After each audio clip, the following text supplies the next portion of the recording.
बस अभिमान है। पाप बोझे से लदी नैया भंवर में आ रही। नाथ दौड़ो अब बचाओ जल्द डूबी जा रही। आप भी यदि छोड़ देंगे फिर कहाँ जाऊंगा मैं। जन्म दुख के नाव कैसे पार कर पाऊंगा मैं। सब और दुख भटक कर ली शरण अब आपकी।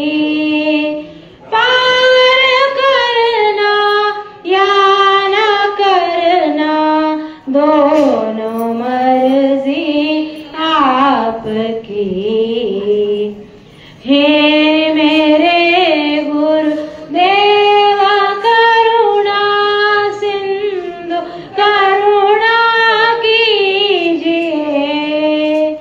हूँ अधम आदीन शरण अब शरण में लीजिए। अब शरण में लीजिए।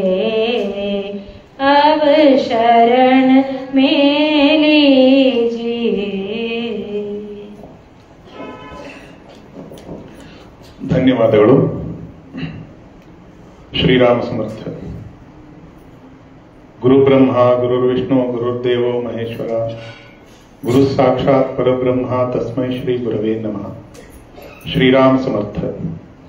ಸದ್ಗುರು ಶ್ರೀ ಬ್ರಹ್ಮ ಚೈತನ್ಯ ಮಹಾರಾಜರ, ಸದ್ಗುರು ಶ್ರೀ ಬ್ರಹ್ಮಾನಂದ ಮಹಾರಾಜರ ಹಾಗೂ ಪರಮ ಪೂಜ್ಯ ಗುರುಗಳ ಅನುಗ್ರಹದಿಂದ ಇವತ್ತಿನ ಶ್ರೀ ನಮ್ಮ ಸದ್ಗುರುಗಳ ಒಂದು ದಿವ್ಯ ಸಾನ್ನಿಧ್ಯದಲ್ಲಿ ಇವತ್ತು ಈ 16 ದಂಪತಿಗಳು ತಮ್ಮ 50 ವರ್ಷದ 50 ವಸಂತಗಳನ್ನ ಶ್ರೀ ಮಹಾರಾಜರ ಒಂದು ಸೇವೆಯಲ್ಲಿ ಅವರ ಅನುಷ್ಠಾನದಲ್ಲಿ ಸಾರ್ಥಕ ಜೀವನವನ್ನ ನಡೆಸಿ ಇಂಥ ಈ ಸಂದರ್ಭದಲ್ಲಿ ಪರಮ ಪೂಜ್ಯ ಗುರುಗಳ ಒಂದು ಆಶೀರ್ವಾದ, ಶ್ರೀ ಮಹಾರಾಜರ ಒಂದು ಆಶೀರ್ವಾದ ಪೂರ್ವಕ ಒಂದು ಇವತ್ತು ಪ್ರಸಾದವನ್ನ ಸ್ವೀಕರಿಸಲಿಕ್ಕೆ ಈ ಎಲ್ಲ ವೇದಿಕೆ ಮೇಲೆ ಕೂತಿದ್ದಾರೆ. ಈಗ ಪ್ರಥಮವಾಗಿ ಅತ್ಯಂತ ಒಂದು ವಿಶೇಷವಾದಂತಹ ಸಂದರ್ಭ ಏನು ಅಂತಂದ್ರೆ, ನಮ್ಮ ಹೊಸಪೇಟೆಯ ರಾಮಕೃಷ್ಣಾಶ್ರಮದ ಮಾತಾ ಪ್ರಬೋಧಮಯಿ ಮಾತಾ ಹಾಗೂ ಶಿವಮಾತಾ ಇಬ್ಬರು ಕೂಡ ಇವತ್ತು ನಮ್ಮಲ್ಲಿ ಸಾನ್ನಿಧ್ಯವನ್ನು ವಹಿಸಿಕೊಟ್ಟಿದ್ದಾರೆ. ಅವರ ಜೊತೆಗೆ ಅವರ ಮಾತೋಶ್ರೀಯವರು ಹಾಗೂ ಅವರ ಸಹೋದರಿಯರು ಕೂಡ ಬಂದಿದ್ದಾರೆ. ಚೈತನ್ಯ ಆಶ್ರಮದ ಪರವಾಗಿ ಹಾಗೂ ಸರ್ವ ಸದ್ಭಕ್ತರ ಪರವಾಗಿ ಮನಃಪೂರ್ವಕ, ಭಕ್ತಿಪೂರ್ವಕ, ಶ್ರದ್ಧಾಪೂರ್ವಕ ಸ್ವಾಗತವನ್ನ ನಾವು ಬಯಸ್ತಾ, ಅದೇ ರೀತಿಯಾಗಿ ಈ ಗುರುಗಳು ಕಲ್ಪನಾ ಏನಿರ್ತಾರ 50 ದಂಪತಿಗಳನ್ನ ಇವತ್ತ ಕೂಡಿಸ್ಬೇಕಂತ, ಸನ್ಮಾನ ಮಾಡಬೇಕಂತ ಇತ್ತು. ಸಮಯದ ಒಂದು ಅಭಾವದಿಂದಾಗಿ ಕೇವಲ 1 ದಿನ 2 ದಿನದ ಸಮಯ ಇರೋದ್ರಿಂದ ನಾವು 16ಕ್ಕೆ ಅದನ್ನ ಸೀಮಿತ ಇಡಬೇಕಾಗಿ ಬಂತು. ಆದ್ರೂ ಇನ್ನು ಬಹಳಷ್ಟು ಜನಗಳಿಗೆ ಇದು ಗೊತ್ತಾದ್ಮೇಲೆ ಸಯ್ಯೋ ನಾವು ಕಳ್ಕೊಂಡ್ವಲ್ಲ ಅಂತ ಅನಿಸ್ತಿರ್ಬೋದು. ಆದ್ರೆ ಕಾಳಜಿ ಮಾಡೋ ಕಾರಣಲ್ಲ, ಗುರುಗಳು ಹೇಳಿದ್ರು 25 ವರ್ಷ ಆದವರೆಗೂ ಮಾಡ್ತೀನಿ ಅಂತ ಹೇಳ್ಯಾರ, 10 ವರ್ಷ ಆದವರೆಗೂ ಮಾಡ್ತಿದ್ದಾರೆ. ಅವ್ರಿಗೆ ಈ ಸಮಾಜಕ್ಕಾಗಿ ಏನ್ ಮಾಡಿದ್ರು ಕಡಿಮೆ ಅನಿಸ್ಲಿಕ್ಕತ್ತದ, ಏನ್ ಮಾಡಿದ್ರು ಕಡಿಮೆ ಅನಿಸ್ಲಿಕ್ಕತ್ತದ. ನಾವೆಲ್ಲರೂ ಪ್ರತ್ಯಕ್ಷ ನಮ್ಮ ಜೀವಿತಾವಧಿಯೊಳಗ ನಾವೊಬ್ಬ ಸತ್ಪುರುಷರು ಉದಾಹರಣೆ ನಾವು ಪುಸ್ತಕಗಳಲ್ಲಿ ಓದುವಂತದ್ದು ಬೇರೆ, ಆದ್ರೆ ಪ್ರತ್ಯಕ್ಷ ನಾವು ಕಣ್ಣಿಂದ ನೋಡ್ತಾ ಇದ್ದೀವಿ. ಮತ್ತು ಪ್ರತ್ಯಕ್ಷ ಈ ಎಲ್ಲ ಹಿರಿಯ ಈ ದಂಪತಿಗಳು ಏನು ಶ್ರೀ ಮಹಾರಾಜರ ಗುರುಗಳ ಒಂದು ಈ ಅನುಗ್ರಹನ ಪಡ್ಕೋತಾ ಇದ್ರು, ನಿಜವಾಗ್ಲೂ ಎಷ್ಟೋ ಜನ್ಮದ ಪುಣ್ಯ ಭಾಗ್ಯ ವಿಶೇಷ. ನಾವು ಅದನ್ನು ಕಣ್ಣಾರೆ ನೋಡ್ತಾ ಇದ್ದೀವಿ. ಈ ಸಂದರ್ಭದಲ್ಲಿ ನಾವೆಲ್ಲರೂ ಮಹಾರಾಜರ ಹತ್ರ ನಾವು ಪ್ರಾರ್ಥನೆ ಮಾಡೋಣ ಏನಂದ್ರೆ 25 ವರ್ಷ 10 ವರ್ಷ ಆದವ್ರು ನಮಗೂ ಈ ಭಾಗ್ಯ ಜಲ್ದಿ ಜಲ್ದಿ ಸಿಗಲಿ ಅಂತ ಅಂದ್ಕೊಂಡು ನಾವು ಪ್ರಾರ್ಥನೆ ಮಾಡೋಣ. ಈಗ ಪರಮ ಪೂಜ್ಯ ಗುರುಗಳು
ವಿದೇಹ ಪರಿತಾಲೋ ನೀ ಪ್ರಪಂಚ ಮುಮುಕ್ಷು ಜನಾಲಾಗಿ ಅಧ್ಯಾತ್ಮ ಚರ್ಚಾ ಕರೋಣಿ ಬಹುಲೋಕ ಜಯ ಮೇಳವೀತಿ ನಮಸ್ಕಾರ ಬ್ರಹ್ಮ ಚೈತನ್ಯ ಮೂರ್ತಿ ಸದ್ಗುರುನಾಥ ಮಹಾರಾಜ್ ಕಿ ಜೈ.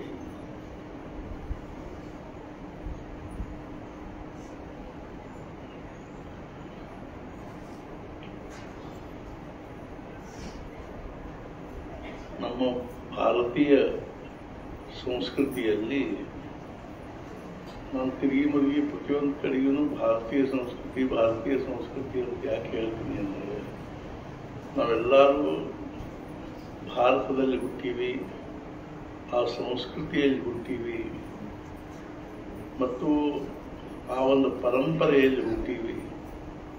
ನಾವೆಲ್ಲರೂ ಹೇಳ್ಕೊಳ್ತೀವಿ ಗೋತ್ರ ಏನು ಅಂದ್ರೆ ವಶಿಷ್ಠ, ಕಶ್ಯಪ, ಯಾಜ್ಞವಲ್ಕ್ಯ, ಭರದ್ವಾಜ.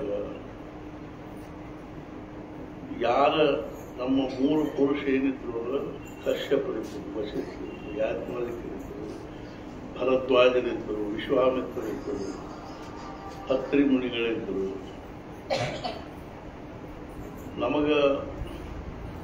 ನಮ್ಮ ಒಂದು ರಕ್ತದಲ್ಲಿ ಅವ್ರದ್ದು ಏನೋ ಒಂದು ಕಣ ಅದ. ಆಗ ನಮ್ಮ ಶೋಕಾಂತಿಕ ಏನಾಗಿದೆ, ಪರಿಸ್ಥಿತಿಯ ಒಂದು ಶೋಕಾಂತಿಕ ಏನಾಗಿದೆ ಅಂದ್ರೆ ಇವತ್ತು ನಾವು ಸಂಪೂರ್ಣವಾಗಿ ಅದನ್ನು ಕಳ್ಕೊಂಡ್ಬಿಡ್ಲಿಕ್ಕೆ ನಮ್ಮ ಮನಸ್ಸು ಎಷ್ಟರೇ ದುರ್ಬಲ ಆಗಿದೆ, ಹತಬಲ ಆಗಿದೆ ಮತ್ತು ಪರಿಸ್ಥಿತಿಯ ಪ್ರಭಾವಕ್ಕೆ ಒಳಗಾಗಿದೆ ಅಂದ್ರೆ ನಮ್ಮ ಕುಟುಂಬದಲ್ಲಿ, ನಮ್ಮ ಸಮಾಜದಲ್ಲಿ, ನಮ್ಮ ವೈಯಕ್ತಿಕ ಜೀವನದಲ್ಲಿ ನಮಗೆ ಸಂಸ್ಕೃತಿಯ ಗಂಧನ ಉಳಿಲಿಕ್ಕೆ ಹತ್ತಿಲ್ಲೇನು ಅನ್ನುವಂಥ ಪರಿಸ್ಥಿತಿ ಆಗಿದೆ. ಇಂಥದ್ರಲ್ಲಿ ಇವತ್ತು ನಾವು ನೋಡ್ತಾ ಇದ್ದೀವಿ ಜಗತ್ತಿನಲ್ಲಿ ಶಿಕ್ಷಣಕ್ಕೆ ಎಷ್ಟು ಮಹತ್ವ ಇದೆ. ಎಲ್ಲರೂ ತಂದೆ ತಾಯಿಗಳು ತಮ್ಮ ಮಕ್ಕಳನ್ನ ಓದಿಸ್ಬೇಕು.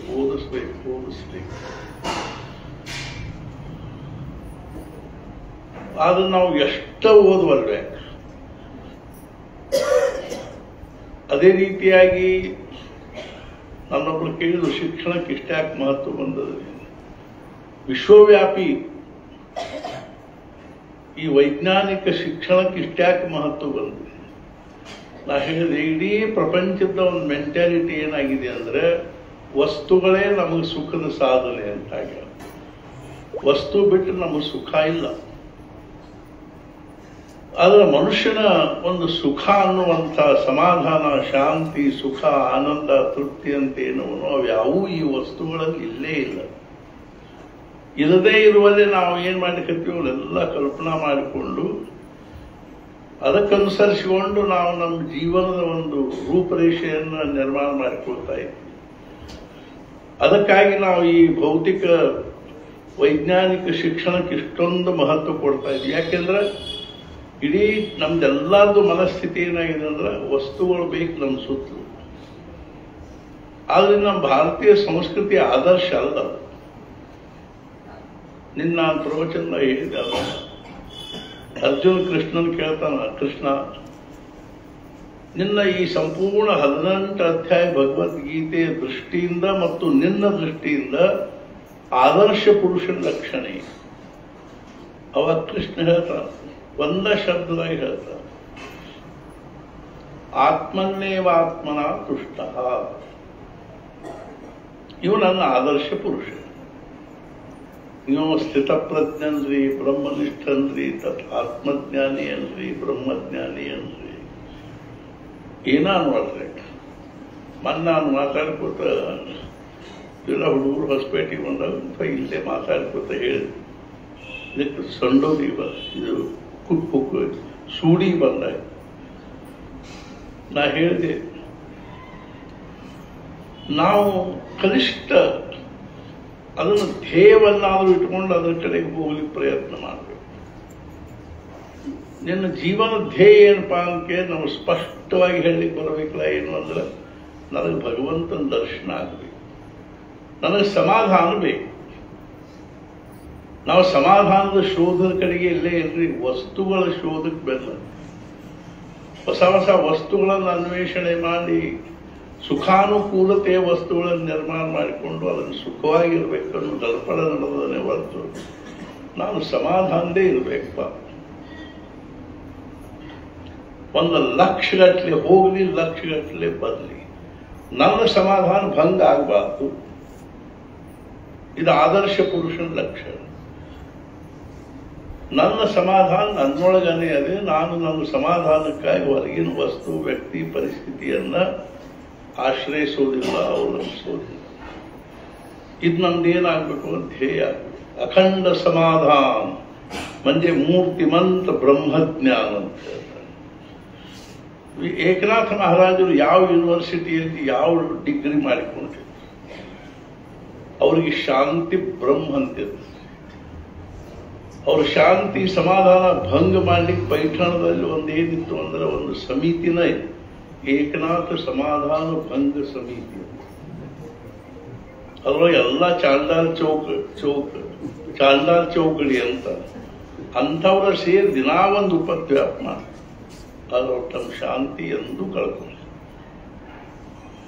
ಯಾವ ಡಿಗ್ರಿಗಿಂತಲೂ ಯಾವ ಪ್ರಪಂಚದ ಒಂದು ಪ್ರಸಿದ್ಧಿ ಪ್ರತಿಷ್ಠೆಗಿಂತಲೂ ಇದು ಕಡಿಮೆ ಹೇಳ್ತೀನಿ. ನಮ್ಗೆ ಲಕ್ಷಣ ಇಲ್ಲ. ನಿನ್ನ ನಾನು ಹೇಳಿದೆ, ಚಂದ್ರಶೇಖರ ಭಾರತಿ ಸ್ವಾಮಿಗಳ ಕಡೆಗೆ ಜಗದ್ಗುರು ಶಂಕರಾಚಾರ್ಯ ಶೃಂಗೇರಿ ಮಠದ ಅವ್ರ ಕಡೆಗೆ ಒಬ್ಬರು ಘನಪಾಠಿಗಳು ಹೋಗಿದ್ರು, ದಶಗ್ರಂಥಿ ಘನಪಾಠಿ. ಹಿಂಗ ಮಾತಾಡ್ತಾ ಸ್ವಾಮಿಗಳು ಕೇಳಿದ್ರು, ನಿಮ್ಮ ಮಕ್ಕಳಿಗೂ ನೀವು ವೇದಾಧ್ಯಯನ ಮಾಡಿಸಿದಿಲ್ಲ? ಇಲ್ರಿ ಅಂತ. ಯಾಕ್ರಿ? ಏನ್ರಿ ಈಗ ವೇದಾಧ್ಯಯನ ಮಾಡಿದವ್ರು ಏನು ಪ್ರಪಂಚ ಮನೆ ಸಮಾಜದೊಳಗೆ ಅವ್ರಿಗೆ ಏನು ಮಾನ ಇಲ್ಲ, ಮರ್ಯಾದೆ ಇಲ್ಲ. ಸಮಾಜಕ್ಕೆ ನಿಮಗೆ ಮಾನ ಮರ್ಯಾದೆ ಕೊಡ್ಬೇಕು. ನೀವು ನಿಮ್ಮ ಪ್ರತಿಷ್ಠೆಯಲ್ಲಿ ನೀವು ಇದ್ದು ಬಿಟ್ರಾಯ್ತು. ನಿಮಗೆ ಅವ್ರು ನಿಮ್ಮನ್ನು ಅವ್ರು ತಿಳ್ಕೊಂಡಿಲ್ಲ, ಅವ ಮೂರ್ಖವ. ಮತ್ತು ಅವ್ರ ಮೂರ್ಖರಿಂದ ಮಾನ ಮರ್ಯಾದೆ ಬರಬೇಕು ಅಂತ ನೀವ್ಯಾಕೆ ಅಪೇಕ್ಷೆ ಮಾಡಿ?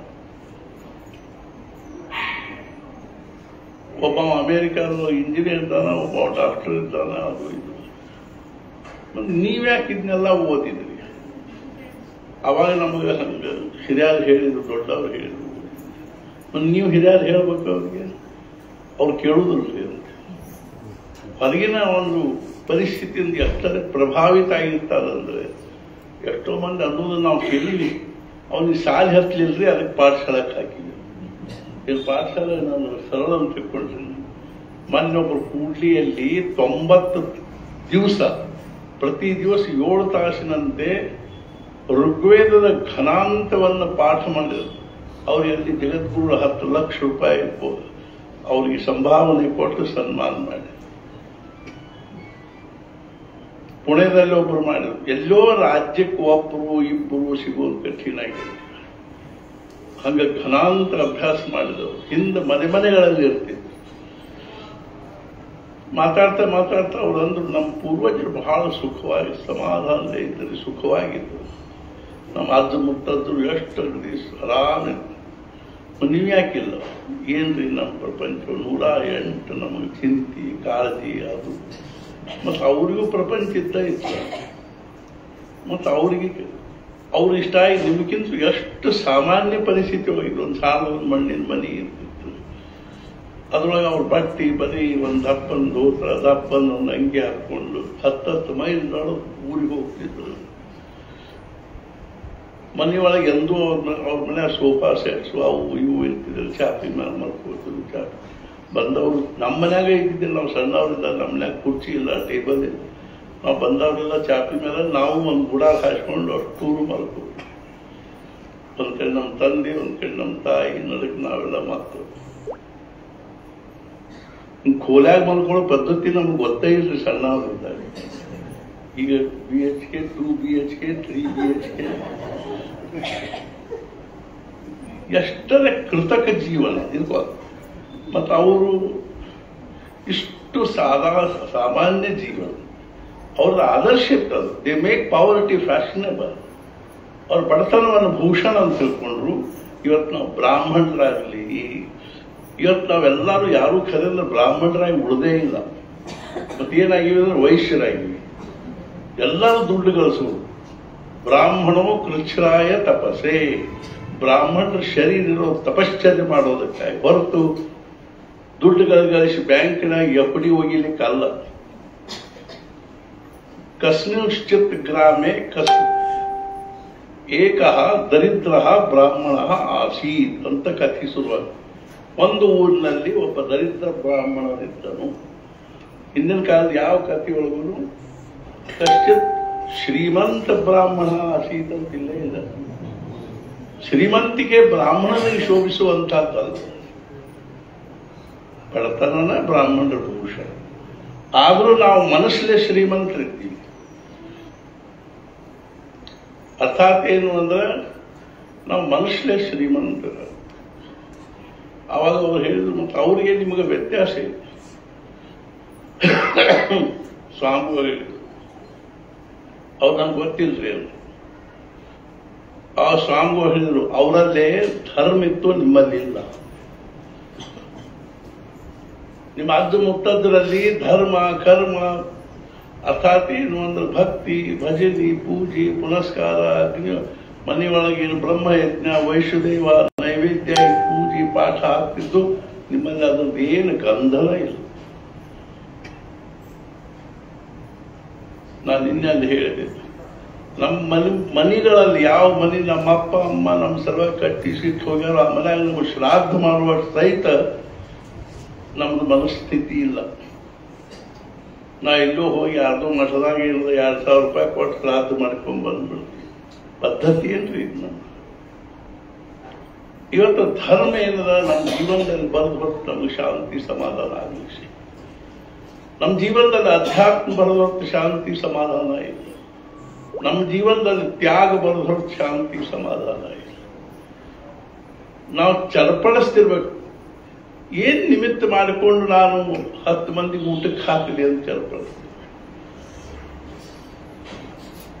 ಏನು ಹಂಗ ನೋಡಿದ್ರೆ ಏನೋ ನಿಮಿತ್ತ ಬೇಕಾಗಿರುತ್ತೆ. ಇವತ್ತು ನಮ್ಮ ಮನೆಗೆ ಬಂದಿರ್ಬೇಕು. ಯಾಕ್ರಿ ಏನಿಲ್ರಿ ಹಂಗ ಒಂದು 10 ಮಂದಿ ಊಟಕ್ಕೆ ಹಾಕಬೇಕು ಅನಿಸ್ತಾ ಇತ್ತು. ನಾವು ಮಹಾರಾಜನ ಅನ್ನದಾನಕ್ಕೆ ಎಷ್ಟು ಮಹತ್ವ. ದಾನದಲ್ಲಿ ದಾನ ಅನ್ನದಾನ ಅಂತ. ಉಪಾಸನೆಯಲ್ಲಿ ಉಪಾಸನೆ ಶ್ರವಣೋಪಾಸನೆ. ಸಾಧನೆಯಲ್ಲಿ ಸಾಧನೆ ನಾಮ ಸಾಧನೆ. ನಾನು ಅನ್ನದಾನ ಮಾಡ್ಬೇಕ್ರಿ ಅನ್ನುವಂಥ ಭಾವನೆ ನಮಗಿಲ್ಲ. ಮನೆ ಮುಂದೆ ದೇಹಿ ಅಂತ ಬಂದವ್ರಿಗೆ ನಾವು ಕೊಡೋ ಭಾವನೆ ಇಲ್ಲ. ಬಸ್ ಸ್ಟ್ಯಾಂಡ್ನಾಗ ಯಾರು 4 ಗಳೆ ಕೊಡ್ರಿ ಅಂತಾರೆ. ಅವ್ರು ಕೊಡ್ತಿರ್ತಾರ್ರಿ ಪಾಪ. ನಾವು ಅವ್ರಿಗೆ ಹೇಳ್ತೀವಿ, ಕೊಡ್ಬೇಡ್ರಿ ಅವ್ರಿಗೆ, ಅವ ಹತ್ರ ಹೋಗಿ ಶರೆ ಕುಡಿತಾನೆ. ನಿಮ್ 4 ಗಣಂತೆ ಅವ್ನು ಕುಡ್ದಾನ ಎಷ್ಟು ಆದಿತ್ಯ ಎಷ್ಟು ಅದು ನಿಮಗೆ 4ನೇ ಕೊಡುವಷ್ಟು ಸಹಿತ ಉದಾರ ಇಲ್ಲ ಅಂತ. ಅರ್ಥಾತ್ ಏನು ಇದ್ದ ನಮ್ದು ಪರಿಸ್ಥಿತಿ. ಒಂದು ದಿವಸ ನಾವು ಮುಂದಾಲಿ ಹೋಗಿದ್ವಿ, ನಮ್ಮ ಜೊತೆಗೆ 200 ಜನ ಇದ್ವಿ, ಒಂದು 15-20 ಕ್ರೂಸರ್ ಇದ್ದು. ಒಂದ್ ಕಡೆ ಗಾಡಿ ನಿಂದಿರಿಸಿದ್ವಿ, ಒಂದು ಊರಾಗ ಗಾಡಿ ನಿಂದಿರಿಸಿದ್ವಿ. ಒಬ್ಬ ಹುಡುಗ ಬಂದ ನನ್ನ ಕಡೆ, ನಮ್ಮ ಗಾಡಿ ಹತ್ರ ಒಂದು 25-26 ವರ್ಷ ಆಗಿತ್ತು. ಮಸೂರ್ ಅಂತ ಊರು. ಗಾಡಿ ನಿಂದಿರಿಸಿ ಗಾಡಿ ನಿಂತಿದ್ವಿ. ಬಂದ ಅವಂದ ವಡಾಪಾವ್ ತಿನ್ಲಿಕ್ಕೆ ದುಡ್ಡು ಕೊಡ್ಲಿ ಅಂದ. ನಾನು ಆಯುಷ್ಯವಾಗಿ ಎಂದೂ ವಡಾಪಾವ್ ತಿಂದಿಲ್ಲ ಇವತ್ತಿನ ತನಕ. ಹೋಟೆಲ್ನಾಗ ತಿನ್ನುವುದೇ ಇಲ್ಲ, ಬೇಕರಿ ಒಳಗಿಂದು ತಿನ್ನೋದು ಏನು. ವಡಾಪಾವ್ ತಿನ್ಲಿಕ್ಕೆ ದುಡ್ಡು ಕೊಡ್ಲಿ, ಎಷ್ಟು ಬೀಳ್ತಪ್ಪ? 20 ರೂಪಾಯಿ, 10 ರೂಪಾಯಿ, 20 ರೂಪಾಯಿ. ಸಂತೋಷ ನಮಗೆ ಒಂದು 20 ರೂಪಾಯಿ ಕೊಡು ವಡಾಪಾವ್ ತಿಂದ. ಅವು ಕುಡ್ದಿದ್ರಿ. ಮತ್ ನಾನ ಕೇಳಿದೆ, ಒಂದು ಬಾಟ್ಲಿ ಶರೀರಕ್ಕೆ ಎಷ್ಟು ಬೀಳ್ತದೆ? 50 ರೂಪಾಯಿ. ಸಂತೋಷ, ಒಂದು 50 ರೂಪಾಯಿ ಕೊಡು. ನಾ ಹೇಳಿದೆ ಅವನ ಹೆಸರು ದತ್ತಾತ್ರೇಯ, ನಂದು ದತ್ತಾತ್ರೇಯ. ಗೊತ್ತಾತ್ ನನಗೆ ಅವ್ನು ಕುಂಬಾರ, ನಾವು ಹಿಂಗೆ ತರ್ತಿದ್ವಿ. ಆಮೇಲೆ ಅವನು ಕೇಳು, 50 ರೂಪಾಯಿ ತಗೋ, ಕುಡಿದು ಬಾ ಲಗುನ, ನಮ್ಮ ಗಾಡ್ಯಾಗ ನಮ್ಮ ಹೆಬ್ಬಳ್ಳಿ ಕರ್ಕೊಂಡು. ಹ್ಞೂನ್ರಿ. ಹೋಗಿ ಅಡ್ಡಾಡಿ ಬಂದು ಪಾಪ ಹೋಗಿ ಇಲ್ಲಿ ಅಂಗಡಿ ಸಿಗಲಿಲ್ಲ. ಬಾ ಇಲ್ಲಿ ಕೂಡ ನನ್ನ ಹತ್ರ ಹೋಗಿ ನೋಡಿ ಹೋಗೋಣ ಅಂತ. ಅಲ್ಲಿಂದ ಉಂಬ್ರಜ್ ಅಂತೂ ಅಲ್ಲಿಗೆ ಹೋಗಿ ಚಾಪಳ ಕೊಂಡಿದ್ವಿ. ಅವಾಗ ನಾನಾ ಅಡ್ಡಾಡಿ ಅವನ ಅಂಗಡಿ ಹುಡುಕಿ ಕೊಟ್ಟೆ. ಅವನ ಜೊತೆಗೆ ಹೋಗಿ ನಾನಾ ಅಂಗಡಿ ಹುಡುಕಿ ಕೊಟ್ಟು ನಾನು ಹತ್ತಿರದಾಗ ನಿಂತ ಲಗು ಕೊಡೋಣ ಅಂತ. ಅವನ ಲಗು ಕೊಟ್ಟಿಗೆ ಹೋಗಿ ಅಂಗಿ ಮೇಲೆಲ್ಲ ತಿರ್ಕೊಂಡ್ ಬಂದಿದ್ದ. ಬಾ ನಮ್ಮ ಗಾಡ್ಯಾಗ ಕೂತ, ನಮ್ಮ ಗಾಡ್ಯಾಗ ಕೂತ ಅವನ ಚಾಪಳ ಕರ್ಕೊಂಡು ಹೆಬ್ಬಳ್ಳಿ ಕರ್ಕೊಂಡ್ ಬಂದ. ಹೆಬ್ಬಳ್ಳಿ ಕರ್ಕೊಂಡ್ಬಂದು ಇಲ್ಲಿ ಮರುದಿವಸ ಅವನಿಗೆ ಸ್ವಚ್ಛ ಸ್ನಾನ ಮಾಡಿಸಿದೆ, ಬೇರೆ ಬಟ್ಟೆ ಕೊಟ್ಟೆ, ಲುಂಗಿ ಅಂಗಿ, ಜಪ ಮಾಡಪ್ಪ ಅಂತೇಳಿ ಅನುಗ್ರಹ ಕೊಟ್ಟು ಜಪ ಮಾಡ್ಲಿಕ್ಕೆ ಹತ್ತ. ಮಹಾರಾಜ ಚರಿತ್ರೆ ಓದಿದ, ಪ್ರವಚನ ಓದಿದ, ಉಪಾಸನಾ ಮಾಡಿದ, ಹನುಮಾನ್ ಚಾಲೀಸ ಅಂತಿದ್ದ, ಇಲ್ಲಿ ಕಸ ಓದುತ್ತಿದ್ದ, ಗಾಡಿ ಒರೆಸ್ತಿದ್ದ. 3 ತಿಂಗಳಿತ್ತು ನಮ್ಮಲ್ಲಿ. ಅವ್ನು ಒಂದ್ ಮಾತು ಹೇಳಿ, ನೀವು ನಮ್ಮಲ್ಲಿ ಆಶ್ರಮ 3 ಬಾಗಿಲವ, ಅವ್ನು ಬಿಟ್ಟು ಹೊರಗೆ ಹೋಗಬೇಡ. ಹ್ಞೂನ್ರಿ, ಅದು ಹೊರಗೆ ಹೋದ್ರು ಅಂದ್ರೆ ಅವ್ರು ಅಂಗಡಿಗೆ ಹೋಗ್ತಾರೆ. ಇದ್ರಲ್ಲ ಆ ವ್ಯಸನಿರ್ತಾವ್ರು, ಹೊರಗೆ ಹೋಗಬೇಡ. ಹ್ಞೂನ್ರಿ ಅಂದ. 3 ತಿಂಗಳಿಗೆ ಅಗದಿ ನಮ್ಮ ಎಲ್ಲ ಆಶ್ರಮವಾಸಿಗಳ ಜೊತೆ ನಾವು ಎಲ್ಲ ರೀತಿಯಿಂದ ಸಾಧನೆಯೊಳಗೆ ನೋಡಿದ್ವಿ. ಅವ್ರ ಅಮ್ಮನ ಫೋನ್ ಬಂತು, ಅವ್ರ ಅಪ್ಪಗ ಸ್ವಲ್ಪ ಆರಾಮಿಲ್ರಿ, ಹೊರಗೆ ಹೋಗ್ಬೇಕು ಹೋಗ. ನಾ ಹೇಳಿದ, ನೀ ಮತ್ತಿಂದ ಕುಡಿದಕ್ಕೆ ನನಗೆ ಗೊತ್ತಾದ, ನಮ್ಮ ಗಾಡಿ ನಿನ್ನ ಮನೆ ಮುಂದೆ ಬಂತು ಅಂತ ತಿಳ್ಕೊಂಡ್ಬಿಡು ಅಂತ. ಜೊತೆ ನಾ ಯಾಕೆ ಹೇಳಿಕ್ ಹತ್ತೀನಿ ಅಂದ್ರೆ, God loves those who loves his fellow men. ನಮಗೆ ಹೋಲಿಸ್ಟಿಕ್ ವ್ಯೂ ಇಲ್ಲ. ನನ್ನ ಎಷ್ಟೋ ಮಂದಿ ಅಂತಾರೆ, ಇಟ್ ಈಸ್ ಅವರ್ ಡ್ಯೂಟಿ. ಮಕ್ಕಳಿಗೆ ಶಿಕ್ಷಣ ಕರ್ತವ್ಯ. ನಾ ಹೇಳ್ತೀನಿ, ಸುಮ್ಮನೆ ಕರ್ತವ್ಯ ಶಬ್ದ ಅಷ್ಟು ಸರಳ ಉಪಯೋಗ ಮಾಡಬೇಡ್ರಿ. ನೀವು ವ್ಯಾಮೋಹಕ್ಕೆ ಕರ್ತವ್ಯದ ಬಣ್ಣ ಕೊಟ್ಕೊಂಡಿರಿ ಅಂತ. ಅದ ಹೆಂಗ್ರಿ? ಕರ್ತವ್ಯ ಅಂದ್ರೆ ಏನು? ನಿಮ್ಮ ಹುಡುಗರು ಅಡ್ಮಿಷನ್ ಮಾಡಿಸ್ಕೊಡ್ರಿ, ಡೊನೇಷನ್ ತುಂಬ, ಅವ್ರಿಗೆ ಬಟ್ಟಿ ಗಿಟ್ಟಿ ಯಾವ ಪದ್ಧತಿಯೋ ಹೊಲಿಸ್ಕೊಡ್ರಿ, ಊಟದ ವ್ಯವಸ್ಥೆ ಮಾಡಿ, ಉಪಹಾರ ಮಾಡಿ, ರೂಮ್ ಮಾಡ್ರಿ, ಅಭ್ಯಾಸ ಮಾಡಿ. ನಪಾಸ ಆದ್ರೆ ದುಃಖ ಮಾಡಂಗಿಲ್ಲ. ಇದು ಕರ್ತವ್ಯ ಅಂತ. ನಮ್ದು ಕರ್ತವ್ಯದ ಏನ್ರಿ ಹಿಂಗ. ಲೋಕಮಾನ್ಯ ತಿಲಕರಿಗೆ ಒಬ್ಬರು ಕೇಳು, ನಿಮ್ಮ ಮಗ ಅಗ್ದಿ ಸೀರಿಯಸ್ ಆದ್ರೆ ಏನ್ ಮಾಡಿ? ಅಗ್ದಿ ಉತ್ತಮ ಡಾಕ್ಟರ್ನ ತಗೊಂಡು ಕರ್ಕೊಂಡ್ಬಂದು ಟ್ರೀಟ್ಮೆಂಟ್ ಕೊಡಿಸ್ತೀನಿ, ಅಸ್ವಸ್ಥ ಸಮಾಧಾನ. ಬಾಬುಸಾಹೇಬ್ ಮಹಾರಾಜರ ಶಿಷ್ಯರು ತಾತ್ಯಾ ಸಾಹೇಬ್ ಕೇತ್ಕರ್ ಅಂತ, ಅವರು ಪೇಟಿ ಮಹಾರಾಜರು ಅಂತಿದ್ರು. ಅವ್ರ ಪೇಟಿ ಒಳಗೆ ಅವ್ರ ಬಾಯಲ್ಲಿ ಮಹಾರಾಜರು ಮಾತಾಡ್ತಿದ್ರು. ಗುರುಪೂರ್ಣಿಮಾ ಉತ್ಸವ ಇತ್ತು ಮುಂಬೈಯಲ್ಲಿ, ಮಲಾಡದಲ್ಲಿ. ಅವ್ರ ಮಗ ಅಗ್ದಿ ಸೀರಿಯಸ್, ಒಬ್ಬ ಮಗ. ಗುರುಪೂರ್ಣಿಮಾ ದಿವಸನ ಅವರು ಬೆಳಿಗ್ಗೆ 4 ಗಂಟೆ ಸ್ನಾನ ಮಾಡಿ ಒಳಗೆ ಹೋದ್ರು, ಕೋಲ್ಯಾಗ ಹೋದ್ರು. ಆ ಹುಡುಗ ಮಲ್ಕೊಂಡಲ್ಲಿ ದಿನಕರ ಅಂತ ಹೆಸರು. ಅವರು ಹೋಗಿ ನೋಡಿದ್ರು, ಭಾಳ ಸೀರಿ, ಈಗೋ ಇನ್ನೊಂದು ಕ್ಷಣಕ್ಕೆ ಅನ್ನುವಂಥ ಪರಿಸ್ಥಿತಿ ತಾವು ಇದ್ದಾವೆ. ಹೇಳಿ ನೀವು ಅಕಸ್ಮಾತ್ ಏನಾದ್ರು ವ್ಯತ್ಯಾಸ ಗದ್ದಲ ಮಾಡಬೇಡಿ. ಮಹಾರಾಜರ ಉತ್ಸವದಲ್ಲಿ ವ್ಯತ್ಯಯ ಬರಬಾರ್ದು. ಹಂಗೇನಾದ್ರು ಆದ್ರೆ ಸುಮ್ಮನೆ ಬಾಗಿಲ ಹಾಕೊಂಡು ಕೂಡಲಿ ಒಬ್ರು ಯಾರಾದ್ರೂ ಬಂದು ನನ್ನ ಕಡೆ ಬಂದು ಮೂಲ್ಯಾಗ ನನ್ನ ಕಿವ್ಯಾಗ ಹೇಳಿ ನಿಮ್ಮ ಹುಡುಗ ಹೋದ ಅಂತ. ನಾನು ಒಂದು ಕಡೆ ಬಾಜುಕ್ ನಿಂತ್ಬಿಡ್ತೇನೆ. ಆಮೇಲೆ ಮುಂದೆ ವಿಚಾರ ಮಾಡೋಣ. ಯಾವ ತಂದಿ ಅಲ್ಲಿಕ್ಕಾಗ್ತದೆ ಹೇಳಿ ನಾವು. ಅಂದ್ಮೇಲೆ ನಮ್ಮ ಸದ್ಗುರುಗಳ ಬಗ್ಗೆ ಇರ್ತಕ್ಕಂಥ ನಮ್ಮ ಮೌಲ್ಯ ಎಷ್ಟು, ನಿಷ್ಠಾ ಎಷ್ಟು, ವ್ಯಾಲ್ಯೂಯೇಷನ್ ಎಷ್ಟು, ಅವ್ರ ಮುಂದೆ ನಮ್ಮ ಪ್ರಪಂಚ ಏನ್ ಮಾಡೋದು. ಅರ್ಥಾತ್ ಕೊನೆ ರಾತ್ರಿ 12 ಅಷ್ಟೋ ತನಕ ಅವ್ರು ಏನು ಅಥವಾ ಲಕ್ಷ ಹಾಕಿದ್ರಿ ಕೋಲಿ ಕಡೆ. ನಾವೇನ್ ಮಾಡ್ತಿದ್ವಿ, ಕೋಲ್ಯಾಗ ಕೂಡ್ತಿದ್ವಿ ಅಂತ ಗೊತ್ತು. ನಾ ಯಾಕೆ ಹೇಳಿಕತ್ತೀನಿ ಅಂದ್ರೆ ನಮ್ಮ ಜೀವನದಲ್ಲಿ ನಮ್ದು ಏನಪ್ಪ ಸುಪ್ರೀಂ ವ್ಯಾಲ್ಯೂ ಏನು, ಅದರ ಮುಂದೆ ಈ ಪ್ರಪಂಚದ ಯಾವುದೇ ವಸ್ತು, ವ್ಯಕ್ತಿ, ಪರಿಸ್ಥಿತಿ ಇದು ನಮ್ಮ ಭೂಮಿಕಾ ಆಗ್ಬೇಕು. ರಾತ್ರಿ 12 ಗಂಟೆಗೆ ಹೋಗಿ ನೋಡಿದ್ರು ಆರಾಮಾಗಿತ್ತು. ಅದರಿಂದ ಏನ್ ಮಾಡ್ತೇವೆ ನಾವು ನಮ್ಮ ಪ್ರಪಂಚದ ಚಿಂತೆ ಬಿಟ್ಟು ಅವನ ಚಿಂತನೆ ಮಾಡಿದ್ರೆ ಅವ ನಮ್ಮ ಪ್ರಪಂಚದ ಚಿಂತೆ ಮಾಡ್ತಾನ. ನಾವ ನಮ್ಮ ಪ್ರಪಂಚದ ಚಿಂತೆ ಮಾಡಿಕೊಂಡಿವಿ ಅಂದ್ರೆ ಅವ ನಮ್ಮ ಪ್ರಪಂಚದ ವಿಷಯದಲ್ಲಿ ನಿಶ್ಚಿಂತೆ ಆಗ್ತದೆ. ನೀನ ಚಿಂತೆ ಮಾಡ್ತೀನಿ, ನಾಯಕನಿಗೆ ಕರ್ಸ್ಕೊಳ್ಳಿ, ಹ್ಯಾಂಗ ಬಂದಾಗ ಮಾಡ್ಕೋ ಇರ್ಬೋದು. ನಾ ಯಾಕೆ ಹೇಳಿಕತ್ತೀನಿ ಅಂತಂದ್ರೆ ಏನೋ ನಮ್ಮ ಜೀವನಕ್ಕೆ ಒಂದು ತಿರುವು ಬರಬೇಕು.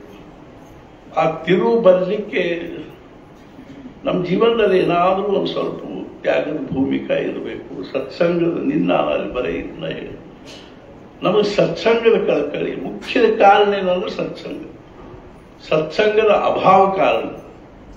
ನಮಗೆ ಸದ್ವಿಚಾರಗಳು ನಮ್ಮ ತಲೆಯಾಗ ಹೋಗ್ಲಿಕ್ಕೆ ಹಾಕೊಳ್ಳಿಕ್ಕೆ ನಮಗೆ ಸೌಡ ಇಲ್ಲ. ಆದ್ದರಿಂದ ಹಿಂಗಾಗ್ತಾ ಇದೆ. ನಾನು ತಿಂಗಳಲ್ಲಿ 2 ದಿವಸ 3 ದಿವಸ ಸತ್ಸಂಗಕ್ಕಾಗಿಯೇ ತೆಗೆದಿಟ್ಟು, ನೀವು ಎಲ್ಲಿ ಬೇಕಾದ್ರೆ ನಿಮ್ಮ ಸದ್ಗುರುಗಳಿದ್ದಲ್ಲಿ ಅಥವಾ ನಿಮ್ಮ ಗುರುಗಳಿದ್ದಲ್ಲಿ ಸಾಧು ಸಂತರಿದ್ದಲ್ಲಿ ಹೋಗ್ಲಿ, ಒಂದು ಸ್ವಲ್ಪ ಅವ್ರದ್ದು ನಮ್ಮ ತಲೆಯಾಗ ದಿನ ತಿಂಗಳಿಗೊಮ್ಮೆ 15 ದಿವಸಕ್ಕೊಮ್ಮೆ ಸ್ವಲ್ಪ ಡೋಸ್ ಬೀಳ್ಲಿಕ್ಕೆ ಹತ್ತೀವಿ ಅಂದ್ರೆ the only revolution is the inner revolution. ಅಂತರಂಗದಲ್ಲಿ ಕ್ರಾಂತಿ ಆಗ್ಲಿಕ್ಕೆ ಶುರುವಾಗ್ತದೆ. ಅದಕ್ಕಾಗಿ ನಮಗೇನ್ ಮಾಡ್ಲಿಕ್ಕೆ ಬರ್ಬೇಕು ಅಂದ್ರೆ ಸತ್ಪುರುಷರು ಹೇಳಿರ್ತಕ್ಕಂಥ ಮಾರ್ಗದಲ್ಲಿ. ಬಾಕಿವೆಲ್ಲ ದೊಡ್ಡ ಏನದ ಮಡಿ ಮೈಲಿಗೆ ಅದು ಇದು ಅನುಷ್ಠಾನ ಜಪ ತಪ್ಪ ಈಗಿನ ಪರಿಸ್ಥಿತಿ ಎಲ್ಲ ಆಗುತ್ತೆ. ಮಹಾರಾಜ್ ಹೇಳಿದ್ರು ಭಕ್ತ ನಾಮಸ್ಮರಣೆ ಮಾಡಿ ಸಾಕು. ಉಪಾಸನೆ, ನಾಮಸ್ಮರಣೆ, ಉಪಾಸನೆ, ಅನ್ನದಾನ. ನಾವು ಪ್ರಾಪಂಚಿಕರು 4 ದುಡ್ಡು ಸಂಪಾದನೆ ಮಾಡ್ತೀವಿ, ಅದು ನಾವು ಉಪಭೋಗ ಮಾಡ್ತೀವಿ ಅಂದಾಗ ಅದರೊಳಗಿಂದ ನಮ್ದೇನಾದ್ರೂ ಒಂದು ಧರ್ಮ, ಅಧ್ಯಾತ್ಮ, ಸತ್ಸಂಗ, ಭಗವತ್ ಸೇವಾ, ಭಗವತ್ ಪರಾಯಣ ಇದ್ರೊಳಗೆ ನಾವು ಸ್ವಲ್ಪ ತೊಡಗಲಿಕ್ಕೆ ಬರಬೇಕು. ಆದ್ದರಿಂದ ನಾವು ಇಂಥವೇನಾದ್ರೂ ಮಾಡಿಕೊಳ್ತಾ ಇರಬೇಕು. ನಾವು 50 ವರ್ಷದ ಮಾಡಿದ್ವಿ, ಪ್ರಾರಂಭದಲ್ಲಿ ಉಪನಯನ ಮಾಡಿದ್ವಿ, 4 ಮಂದಿನ ಕರೆದ ಅನ್ನೋದು. ಅದೇ ರೀತಿಯ ಮತ್ತು ಮದುವೆ ಸಂದರ್ಭದಲ್ಲಿ ಮತ್ತೊಂದು 50 ವರ್ಷ ಆಯ್ತು, 60 ವರ್ಷ ಆಯ್ತು, 70 ವರ್ಷ ಆಯ್ತು. ಏನಾದರೂ ಒಂದು ನಿಮಿತ್ತ ನಾವು ಹುಡುಕ್ತಾ ಇರಬೇಕು. ನಾವು ಸಣ್ಣವರಿದ್ದಾಗ ನಮ್ಮ ಮನೆ ಪರಿಸ್ಥಿತಿ ಅಗದಿ ಕಠಿಣ ಇರ್ತದೆ. ನಮ್ಮ ತಂದೆಯವರಿಗೆ 120 ರೂಪಾಯಿ ಪಗಾರ, 11 ಮಂದಿ ನಾವು, ಅಷ್ಟು ಕಷ್ಟ ಸಾಧನ ಬಹಳ ಆಗ್ತಿತ್ತು. ಅಂಥದ್ರೊಳಗೂ ನಮ್ಮ ತಂದೆಯವರು ಗುರುಚರಿತ್ರೆ ಪಾರಾಯಣ ಮಾಡೋದು, ಊರಾಗ ಲೀಸ್ಟ್ ಮಾಡೋದು, ಮನೆಗೆ ಒಬ್ಬರಂತೆ ಎಷ್ಟು ಮಂದಿ ಆಗ್ತದೆ. ಅವರು ಊಟಕ್ಕೆ ಹಾಕೋದು ಒಂದು ದೊಡ್ಡ ಸಂಭ್ರಮ. ಅವರು ಅಂಥ ಬಡತನದ ಪರಿಸ್ಥಿತಿಯೊಳಗೂ ನಮಗೂ ಅದರ ಸಂಸ್ಕಾರ. ಏನಾದರೂ ಒಂದು ನಿಮಿತ್ತ ಮಾಡಿ ಸಮಾಜದಲ್ಲಿ ಈ 4 ಶಬ್ದಗಳನ್ನು ಕೇಳತಕ್ಕಂಥದ್ದು, ಸದ್ಗುರು ಸಾನ್ನಿಧ್ಯದಲ್ಲಿ ಇರ್ತಕ್ಕಂಥದ್ದು ಮತ್ತು ಇಂಥ ಸತ್ಪುರುಷರ ಒಂದು ಸಾನ್ನಿಧ್ಯ, ಅವರ ಆಶೀರ್ವಾದ, ಅವರ ಆಶೀರ್ವಚನಗಳನ್ನು ಕೇಳುವುದು, ಇಂಥದ್ದೇನಾದ್ರೂ ಒಂದು ನಾವು ಅರ್ಥಾತ್ ಏನು ಅಂದ್ರೆ ಉಪಕ್ರಮ ಮಾಡ್ತಾ ಇರಬೇಕು.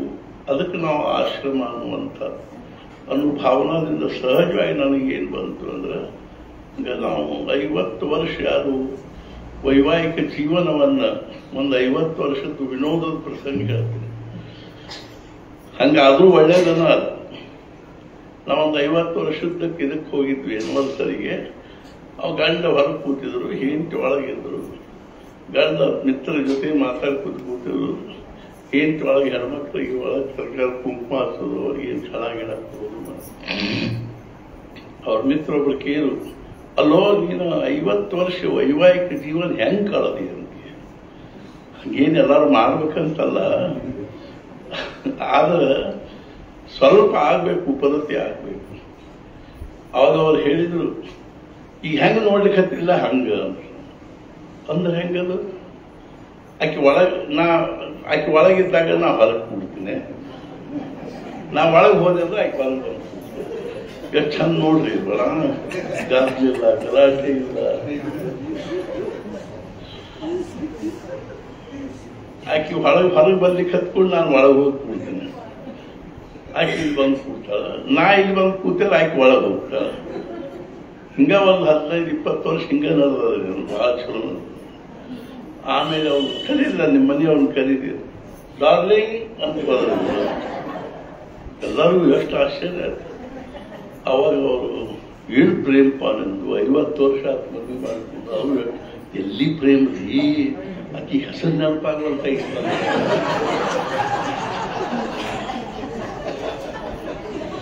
ಇದು ಆದರ್ಶದ ಕರೆ. ನೀವು ಐನ್ಸ್ಟೈನ್ ಚರಿತ್ರೆ ತೆಗೆದು ನೋಡ್ರಿ. ಒಂದ್ ದಿವಸ ಯೂನಿವರ್ಸಿಟಿಯಿಂದ 4-5 ಮಂದಿ ತನ್ನ ಸ್ಟೂಡೆಂಟ್ಸ್ಗಳ ಜೊತೆ ಮಾತಾಡ್ಕೊಂಡು ಬರ್ಲಿಕ್ಕತ್ತಿದ್ದ. ಎದುರಿಗೆ ಅವನ ಹೆಂಡತಿ ಬಂತು. ಅವನ ಎದುರೊಳಗೋ ಇರ್ತಿದ್ದ, ಅವ ಮಗ್ನಾಗಿ ಯಾವುದೋ ಅನುಸಂಧಾನದಲ್ಲಿ ಇರ್ತಿದ್ದ, ಲೆಕ್ಕ. ಅವಾಗ ಆಕಿ ಹಿಂಗೆ ಹ್ಯಾಟ್ ತೆಗೆದು ಬಾಯ್ ಅಂದ್ರು, ಇವನು ಹ್ಯಾಟ್ ಬಾಯ್ ಅಂದ. ಇವ್ರು ಆ ಕೆಟ್ಲ ಹೋದ, ಮುಂದೆ ಬಂದು ಕೂಡಿ ಕೇಳ್ದ, ವಾಸಿ ಆಕಿ ಯಾರಕಿ? Sir, see your wife. ಇವು ಮನ್ಯಾಗ ಹೇಳ್ಬೇಡ ಅಂದ. ಅಲ್ಲ, ಇರ್ಕೊಂಡ್ರೆ ನಮ್ಮದು ಭಾವನಾ ಏನದ, ಅಪೇಕ್ಷಾ ಏನದ, ಅತಿ ಸಮಾಧಾನದ ಶಾಂತವಾಗಿ ಇರಬೇಕು, ಹಿಂಗೆಲ್ಲ ಆಗ್ಬೇಕಂತೇನು ಅಲ್ಲ. ಆದ್ರೆ ಇನ್ನ ಶೇಷಾಯುಷ್ಯ ಏನದಲ್ಲ, ನಾವು ಹೋಮಗಳನ್ನು ಮಾಡಿದ್ವಿ.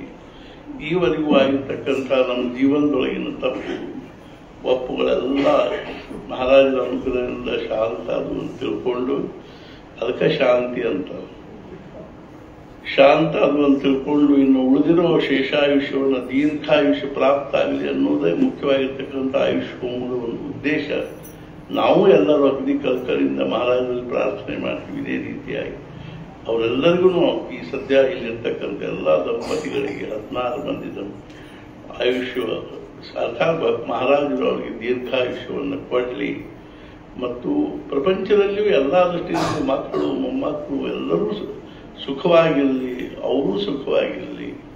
ಅದರ ಜೊತೆಗೆ ನಿಧಾನವಾಗಿ ನಮ್ಮ ಮನಸ್ಸನ್ನು ಹೆಚ್ಚಿಗೆ ಭಗವಂತನ ಕಡೆಗೆ ತೊಡಗಿಸಲಿ ಅನ್ನುವಂಥ ಒಂದು ವಿಚಾರ ಭಾವನೆಯನ್ನು ಜಾಗೃತ ಮಾಡಬೇಕು ಅನ್ನುವಂಥ ದೃಷ್ಟಿಯಿಂದ ಇಂಥ ಒಂದು ಉಪಕ್ರಮಗಳನ್ನು ನಾವು ಮಾಡಬೇಕಾಗ್ತದೆ. ಅಂಥ ಒಂದು ಸಹಜ ಮನಸ್ಸಿನಾಗ ಬಂತು ಅಂತ ನಾವು ಬಹಳ ಮನಸ್ಸಿಗೆ ಸಮಾಧಾನ ಆಗ್ತದೆ. ಅದೇ ರೀತಿ ಎಲ್ಲ ವ್ಯವಸ್ಥೆ ಆಯಿತು, ಆಯುಷ್ ಹೋಮ ಆಯಿತು, ಮಹಾರಾಜರಿಗೆ ಲಘುರುದ್ರಾಭಿಷೇಕ ಆಯಿತು. ಈ ಮುಖ್ಯವಾಗಿ ಏನು ಅಂದ್ರೆ, ಈ ಎಲ್ಲ ಇರ್ತಕ್ಕಂಥ ದಂಪತಿಗಳಿಗೆ 50 ವರ್ಷ 50 ವಸಂತಗಳನ್ನ ಅತ್ಯಂತ ಆನಂದದಿಂದ ಕಳೆದಿರ್ತಕ್ಕಂಥ ಇವರೆಲ್ಲರಿಗೂ ಮಹಾರಾಜರ ಒಂದು ಆಶೀರ್ವಾದ ರೂಪದಲ್ಲಿ ಅವರಿಗೆ ವಸ್ತ್ರ ಮತ್ತು ತಾಂಬೂಲಾದಿಗಳನ್ನು, ಅರ್ಥಾತ್ ಫಲಪುಷ್ಪಗಳನ್ನು, ವಸ್ತ್ರಗಳನ್ನು ಕೊಟ್ಟು ಮಹಾರಾಜರ ಅನುಗ್ರಹಿಸಲಿ ಅಂತ ಪ್ರಾರ್ಥನೆ ಮಾಡುವುದಕ್ಕಿಂತ ಮುಂಚೆ, ಅರ್ಥಾತ್ ಈಗ ಇಲ್ಲಿ ಬಂದಿರತಕ್ಕಂಥ ಅವರಿಬ್ಬರು ಪರಮ ಪೂಜ್ಯರಾಗಿರ್ತಕ್ಕಂಥ ಮಾತಾಜಿಯವರು ಎರಡು ಆಶೀರ್ವಾದಾತ್ಮಕವಾಗಿರ್ತಕ್ಕಂಥ ವಿಚಾರಗಳನ್ನು ಹೇಳಲಿ ಅಂತ ಅವರೆಲ್ಲ ಕಳಕಳಿಯಲ್ಲಿ ಪ್ರಾರ್ಥನೆ ಮಾಡ್ತಾರೆ. ಅದೇ ರೀತಿಯಾಗಿ ಅವ್ರ ತಂಗಿಯವರು, ಅವ್ರ ತಾಯಿಯವರು ಇವತ್ತು ಅಕಸ್ಮಾತ್ ಬಂದಿರೋರು ನಮ್ದೆಲ್ಲರೂ ಈ ಅಷ್ಟು ದಂಪತಿಗಳದ್ದು ನಮ್ಮದು ನಿಮ್ಮದು ನಿಜವಾಗಿ ಒಂದು ಬಹಳ ದೊಡ್ಡ ಭಾಗ್ಯದ. ಆದ್ದರಿಂದ ಈಗ ಅವರು ನಮ್ಮ ಎಲ್ಲರಿಗೂ ಎಲ್ಲರ ಮೇಲೂ ಅವ್ರ ಆಶೀರ್ವಾದ ಇರಲಿ ಮತ್ತು ಅವ್ರದ್ದು ನಮ್ಮ ಮೇಲೆ ನಮ್ಮೆಲ್ಲರ ಬಗ್ಗೆ ಒಂದು ಪ್ರೀತಿ ಭಾವನಾ ಅಂತಃಕರಣ ಇಲ್ಲಿ ಅಂತ ತಿಳ್ಕೊಂಡು ನಾನು ಅವರಲ್ಲಿ ಕಳಕಳಿಯಿಂದ ಪ್ರಾರ್ಥನೆ ಮಾಡ್ತೇನೆ. ಅವರು 2 ಆಶೀರ್ವಚನ ಹೇಳ್ತಾರೆ. ಆಮೇಲೆ ಇವರಿಗೆಲ್ಲರಿಗೂ ನಾವು ಮಹಾರಾಜರ ಪ್ರಸಾದವನ್ನು ಕೊಟ್ಟ ಮೇಲೆ ಮುಂದೆ ಸಭಾ ಅನ್ನುವಂಥದ್ದು ಮುಗಿತದೆ. ಮುಂದೆ ನೈವೇದ್ಯ ಇತ್ಯಾದಿಗಳಲ್ಲರೂ ಪ್ರಸಾದ ಸ್ವೀಕಾರ ಮಾಡಿ ಮುಂದೆ ತಮ್ಮ ಆಯುಷ್ಯದಲ್ಲಿ ನಾಮಸ್ಮರಣೆ ಉಪಾಸನೆ ಎಲ್ಲವನ್ನು ಅತ್ಯಂತ ಭಕ್ತಿಭಾವದಿಂದ ಮತ್ತು ಪ್ರಪಂಚದಲ್ಲಿ ಅದೇ ಒಂದು ಪರಮೋಚ್ಚವಾಗಿರ್ತಕ್ಕಂಥ ಅರ್ಥಾತ್ ಏನು ಅಂದ್ರೆ ಆದರ್ಶ ಮೌಲ್ಯ ಅನ್ನುವಂಥ ಭಾವನೆಯಿಂದ ನಾವು ಅದನ್ನು ಬೆಳೆಸಿಕೊಂಡು ಹೋಗ್ಲಿಕ್ಕೆ ಪ್ರಯತ್ನ ಮಾಡಬೇಕು. ನಾವು ನಮ್ಮ ಜೀವನವನ್ನು ಸಮಾಧಾನದಿಂದ ಕಳಿಬೇಕು ಅನ್ನುವಂಥದ್ದನ್ನು ನಿರ್ಧಾರ ಮಾಡಿಕೊಂಡು ಪ್ರಪಂಚದ ಆಗುಹೋಗಲ ಕಡೆಗೆ ಬಹಳಷ್ಟು ಲಕ್ಷ್ಯ ಕೊಡಲ್ದೇ ಅದನ್ನು ಮಕ್ಕಳು ಮೊಮ್ಮಕ್ಕಳು ಮಾಡ್ತಿರ್ತಾರೆ. ಅವ್ರ ಕಡೆಗೆ ಅವ್ರಿಗೆ ಒಪ್ಪಿಸಿ ನಾವು ಇನ್ನು ಮತ್ತೆ ಆ ಪ್ರಪಂಚಕ್ಕಾಗಿ ದಳಪಡಿಸೋಕ್ಕಿಂತಲೂ ನಾವು ಭಗವತ್ ಪರಾಯಣರಾಗಿ ಏನೋ ನಾವು ನಮ್ಮ ಆಹಾರ ವಿಹಾರಗಳನ್ನು ಮಾಡಿಕೊಂಡು ಭಗವತ್ ಪರಾಯಣರಾಗಿದ್ವಿ ಅಂದ್ರೆ ನಿಶ್ಚಿತವಾಗಿಯೂ ನಾವೆಲ್ಲರೂ ಮಹಾರಾಜರ ಅನುಗ್ರಹಕ್ಕೆ ಪಾತ್ರ ಆಗ್ತೀವಿ. ಮಹಾರಾಜ ನಮ್ಮನ್ನೆಲ್ಲರನ್ನು ಅನುಗ್ರಹಿಸಿ ಅಂತ ತಿಳ್ಕೊಂಡು ಹೇಳಿ ಅವರಿಗೆ ಅದು ಮಾತು ಹೇಳಿ.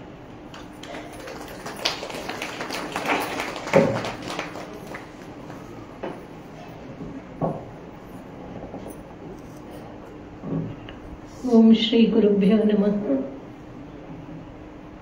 ಪರಮ ಪೂಜ್ಯ ಗುರುಗಳ ಪಾದಾರವಿಂದಗಳಲ್ಲಿ ಭಕ್ತಿಪೂರ್ವಕ ಪ್ರಣಾಮಗಳನ್ನು ಸಲ್ಲಿಸಿ, ಪರಮ ಪೂಜ್ಯ ಮಾತಾಜಿಯವರೇ ಹಾಗೂ ನೆರೆದಿರುವ ಎಲ್ಲ ಆಧ್ಯಾತ್ಮಿಕ ಭಕ್ತ ಬಂಧುಗಳೇ, ಶ್ರೀರಾಮಕೃಷ್ಣರ ಮೊಟ್ಟ ಮೊದಲು ನರೇಂದ್ರನನ್ನು ನೋಡಿದಾಗ ನರೇಂದ್ರ ಈ ಲೋಕಕ್ಕೆ ಸೇರಿದವನಲ್ಲ ಅನ್ನೋದು ಅವರಿಗೆ ಗೊತ್ತಾಯಿತು. ನೋಡಿದ ತಕ್ಷಣ ಅವನ ದೃಷ್ಟಿಯೇ ಊರ್ಧ್ವ ದೃಷ್ಟಿ ಇತ್ತು. ಕಲ್ಕತ್ತದಂತಹ ಭೋಗಭರಿತ ನಾಡಿನಲ್ಲಿ ಇವನು ಯಾರಪ್ಪ ಇಂಥ ದೃಷ್ಟಿಯನ್ನು ಊರ್ಧ್ವ ದೃಷ್ಟಿಯನ್ನು ಇಟ್ಕೊಂಡಿರೋನು ಅಂತ ಶ್ರೀರಾಮಕೃಷ್ಣರಿಗೆ ಆಶ್ಚರ್ಯ ಆಯಿತು. ಅದಾದ ನಂತರ ಅವರು ದರ್ಶನಕ್ಕೆ ಅಂದರೆ ಸಮಾಧಿ ಸ್ಥಿತಿಗೆ ಹೋಗಿ ಒಂದು ದರ್ಶನವನ್ನು ಕಂಡ್ರು. ಆ ದರ್ಶನದಲ್ಲಿ ಏನು ಗೊತ್ತಾಯಿತು ಅಂತಂದರೆ, ಸ್ವಾಮಿ ವಿವೇಕಾನಂದರು ಅಂದರೆ ನರೇಂದ್ರ ಸಪ್ತಋಷಿ ಮಂಡಲದ ಒಬ್ಬ ಋಷಿ ಅಂತ. ಅವನು ಶ್ರೀರಾಮಕೃಷ್ಣರ ಕೆಲಸ ಕಾರ್ಯಗಳಲ್ಲಿ ಸಹಾಯ ಮಾಡೋದಕ್ಕಾಗಿಯೇ ಅವನನ್ನು ಕರ್ಕೊಂಡು ಬಂದಿದ್ದಾರೆ ಅಂತ. ಅವನೇ ನರೇಂದ್ರನೇ ಮುಂದೆ ಸ್ವಾಮಿ ವಿವೇಕಾನಂದರಾದರು.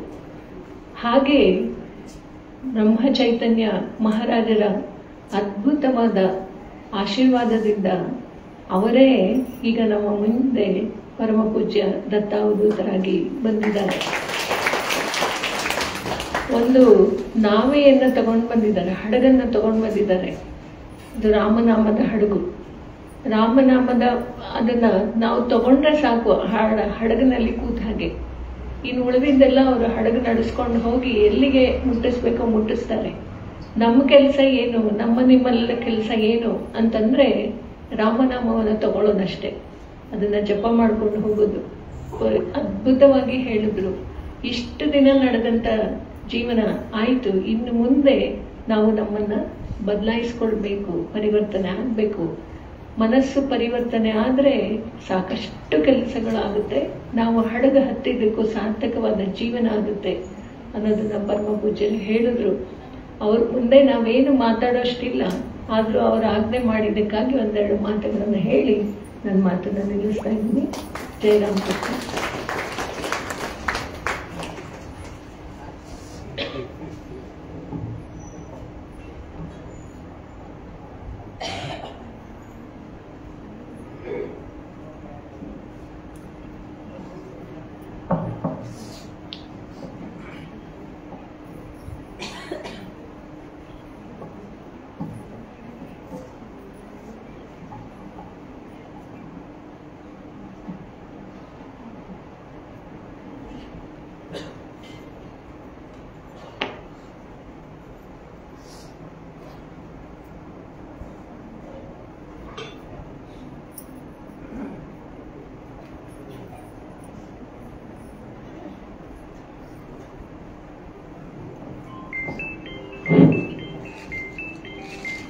ಶ್ರೀ ಸದ್ಗುರುಗಳ ಅನುಗ್ರಹದಿಂದ ಈ ಕಾರ್ಯಕ್ರಮವು ವಾಸ್ತವಿಕವಾಗಿ ಇದು ನಮ್ಮ ಘರಗೂತಿ ಅಂತಾರೆ ಮರಾಠಿಯಲ್ಲಿ. ಮನೆಮಾಲಿನ ಕಾರ್ಯಕ್ರಮ ಇದು. ಸದ್ಗುರುಗಳ ಪರಿವಾರದಲ್ಲಿ ನಡೆದಿರ್ತಕ್ಕಂಥದ್ದು. ಆದ್ದರಿಂದ ಇದನ್ನು ನಾವು ಬಹಳಷ್ಟು ಬೆಳೆಸ್ಲಿಕ್ಕೆ ಹೋಗಲಿಲ್ಲ ಮತ್ತು ಅತಿ ತಾತ್ಕಾಲಿಕವಾಗಿ ಆಗಬೇಕಾಗಿರ್ತಕ್ಕಂಥದ್ದು ಸ್ವಲ್ಪ ನಮಗೆ ತಡ ಆಗಿ ಅದರ ಬಗ್ಗೆ ಕಲ್ಪನಾ ಬಂತು. ಆದರೂ ಸಹಿತ ಇವತ್ತು ಎಷ್ಟೊಂದು ಮನಸ್ಸಿಗೆ ಸಮಾಧಾನ ಆಗುವಂಥ ರೀತಿಯಲ್ಲಿ ಇದೆಲ್ಲ ಕಾರ್ಯಕ್ರಮ ಆಯಿತು ಮತ್ತು ಬಂದಿರತಕ್ಕಂಥ ಎಲ್ಲ ದಂಪತಿಗಳು ಎಷ್ಟೊಂದು ಉತ್ಸಾಹದಿಂದ ಮತ್ತು ಅತ್ಯಂತ ಒಂದು ಸದ್ಗುರುಗಳ ಬಗ್ಗೆ ಇರ್ತಕ್ಕಂಥ ನಿಷ್ಠೆಯಿಂದ ಬಂದಿದ್ದಾರೆ. ಅವರೆಲ್ಲರಿಗೂ ನಾವು ನಮ್ಮ ಆಶ್ರಮದ ವತಿಯಿಂದಾಗಲಿ ಮತ್ತು ನಮ್ಮ ವಿಶ್ವಸ್ತರ ವತಿಯಿಂದಾಗಲಿ ಉಪಸ್ಥಿತ ಎಲ್ಲ ಸದ್ಭಕ್ತರ ವತಿಯಿಂದ ನಾವು ಅತ್ಯಂತ ಕೃತಜ್ಞತೆಗಳನ್ನು ಸಲ್ಲಿಸೋದ್ರ ಜೊತೆಗೆ ಈಗ ಅವರಿಗೆ ಮಹಾರಾಜರ ಒಂದು ಪ್ರಸಾದವನ್ನು ನಾವು ಕೊಡ್ತೀವಿ. ಅದನ್ನು ಎಲ್ಲರೂ ಸ್ವೀಕರಿಸಬೇಕು. ಅದರಲ್ಲಿ ಏನಿದೇನೋ ಅದನ್ನು ಉಪಾಸಿಸಬೇಕು, ಆರಾಧಿಸಬೇಕು ಅನ್ನುವಂಥ ಒಂದು ಕಳಕಳಿಯಿಂದ ನಾವು ಅದನ್ನು ಕೊಡ್ತಾ ಇದ್ದೀವಿ. ಅದನ್ನೆಲ್ಲರೂ ಸ್ವೀಕಾರ ಮಾಡಬೇಕಾಗಿ ವಿನಂತಿ.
रघुपति राघव राजा राम पतित पावन सीताराम।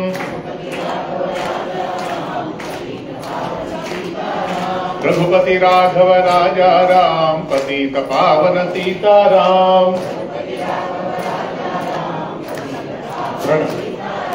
रघुपति राघव राजा राम पतित पावन सीताराम।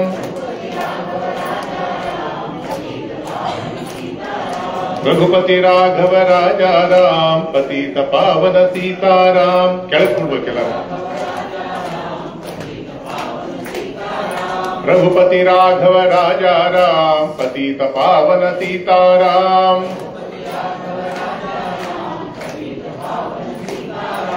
रघुपति राघव राजा राम पतित पावन सीताराम।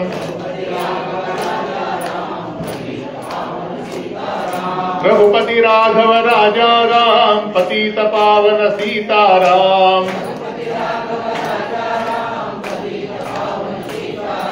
रघुपति राघव राजा राम पतित पावन सीताराम।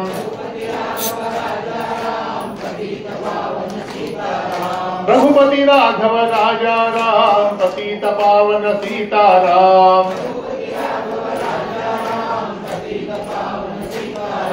रघुपति राघव राजा राम पतित पावन सीताराम। रघुपति राघव राजा राम पतित पावन सीताराम। रघुपति राघव राजा राम पतित पावन सीताराम।